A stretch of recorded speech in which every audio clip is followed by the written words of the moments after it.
παρανομικό, αν ο κύριος Δαλαμάγκας, ο δράστης πριν από 27 χρόνια μιας ανθρωποκτονίας, είναι ημεδαπός, ναι μεν υπάρχει μία συνθήκη μεταξύ Ελλάδας και Αυστραλίας για συνδρομή και παροχή σε υποθέσεις ποινικού ενδιαφέροντος, ωστόσο αυτή η συνδρομή δεν μπορεί να παρασχεθεί αν το αδίκημα εδώ στη χώρα μας είναι παραγεγραμμένο.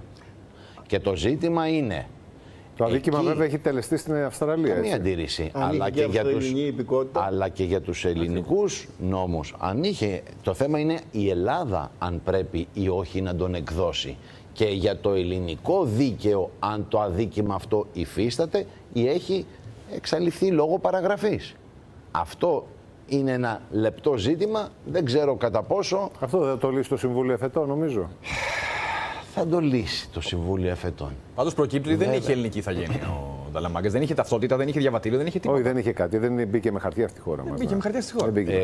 Δεν μπήκε με τα γνωστά του χαρτιά, γιατί υπήρχε ένα διεθνές ένταλμα σύλληψης, το οποίο θα ενεργοποιείτο και θα τον μαζεύαν όχι μετά από 27 χρόνια, αλλά πολύ νωρίτερα. Ερχόταν και εμφανιζόταν με ψεύτικα στοιχεία. Χωρίς τίποτα, ούτε ταυτότητα έχει, ούτε δίπλωμα, τίποτα. Είναι ημεδαπός. Από εκεί να ξεκινήσουμε. Αν είναι ημεδαπός, τότε εφαρμόζονται άλλες διατάξεις. Από Έλληνες γονείς ημεδαπός είναι. Εκτός εάν... Αυστραλιανή επικότητα θα... Για μένα το κρίσιμο είναι εάν στην Αυστραλία είχε ή όχι καταδικαστεί για αυτή την πράξη. Αν είχε καταδικαστεί... Μα δεν είχε συλληφθεί για να καταδικαστεί.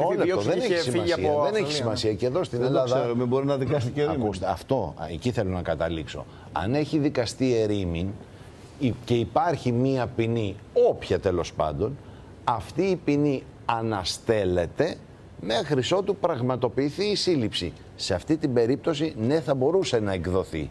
Αν όμως δεν έχει καταδικαστεί στην Αυστραλία και εδώ στην Ελλάδα έχουν περάσει πάνω από 25 χρόνια, όπως φαίνεται εκ πρώτης να έχουν περάσει,